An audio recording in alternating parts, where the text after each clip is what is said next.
Mardi 26 février, l'actualité régionale pile à l'heure. Bonjour à toutes et à tous, bienvenue pour cette nouvelle édition du journal de la rédaction. On démarre comme toujours par vos prévisions météo, avec encore du soleil, du ciel bleu, des températures records, 16 degrés à Dunkerque et à Calais, 17 à Boulogne et au Touquet, 17 également à Saint-Omer, 18 degrés cet après-midi même annoncé à Lille. Des températures exceptionnelles pour la saison bien évidemment, côté ciel pas de changement.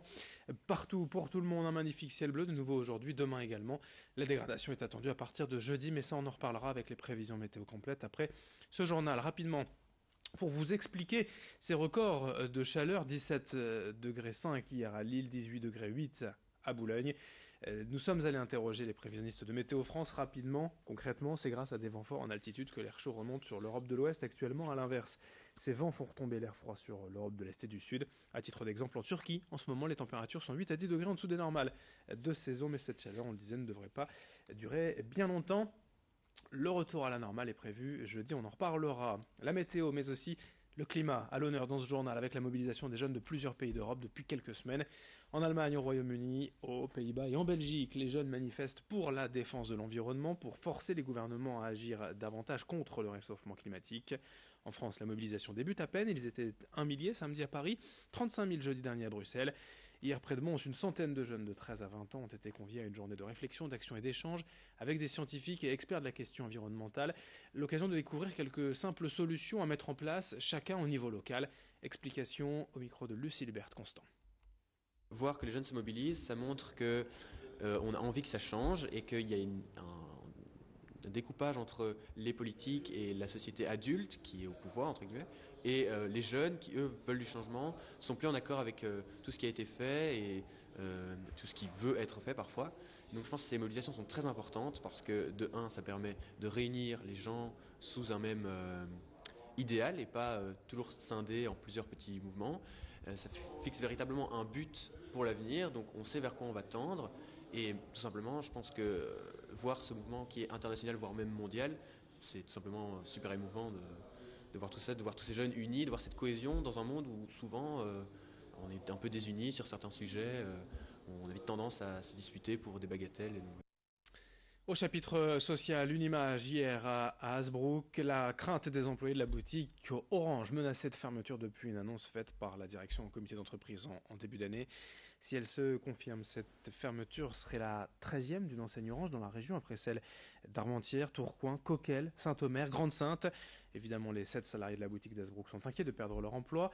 Par ailleurs, si l'enseigne ferme, les habitants d'Hasbrook et des environs devraient aller jusque Longnes dans l'Audomarois, Dunkerque ou Anglo dans la métropole lilloise pour retrouver une boutique Orange. Un coup de plus porté à la désertification des zones plus rurales selon les élus locaux, mobilisés aussi contre cette fermeture. Explication avec un délégué syndical au micro de Vincent Vieillard. Il y a 7 collègues qui travaillent dans la boutique et donc c'est 7 personnes dont plusieurs habitent sur Hasbrook.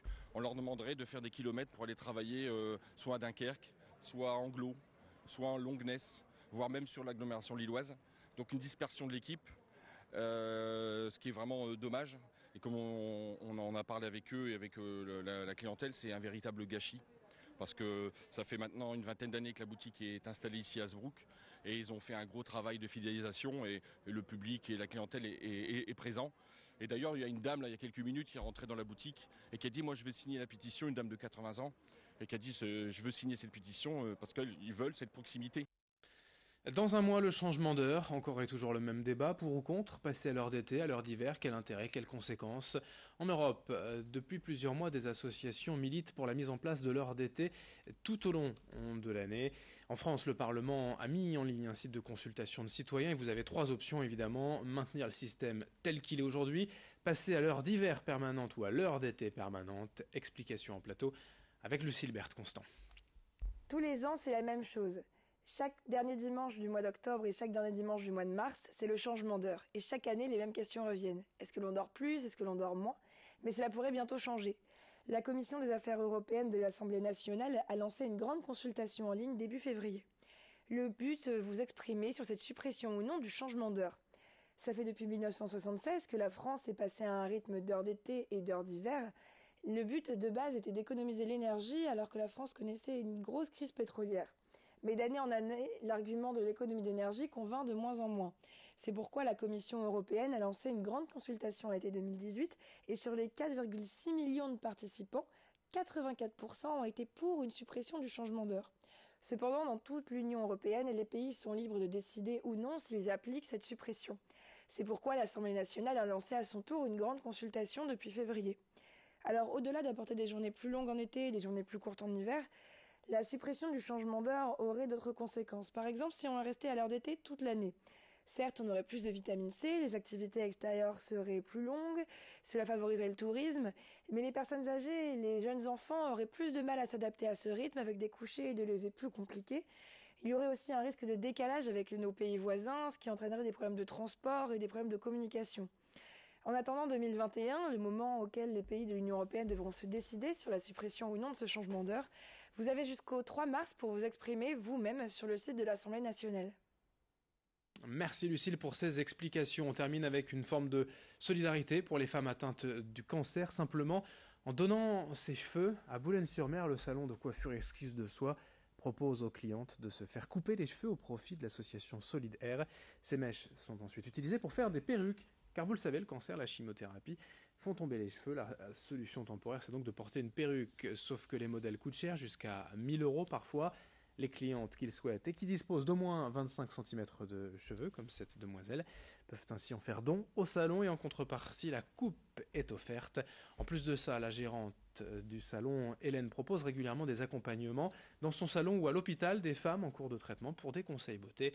Ces explications au micro de Louis Caillé. Comme on envoie des cheveux naturels, est-ce qu'on ne crée pas d'autres prothèses un peu plus haut de gamme plutôt que de fournir les basiques ?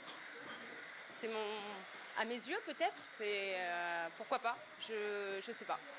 C'est encore la question que je me pose parce que je m'entête encore à envoyer les dons, mais c'est censé faire baisser le prix. Je vous assure qu'en 3 ans de temps, je n'ai pas encore vu une seule prothèse diminuer. Fin de ce journal, dans un instant vos prévisions météo, merci de votre fidélité.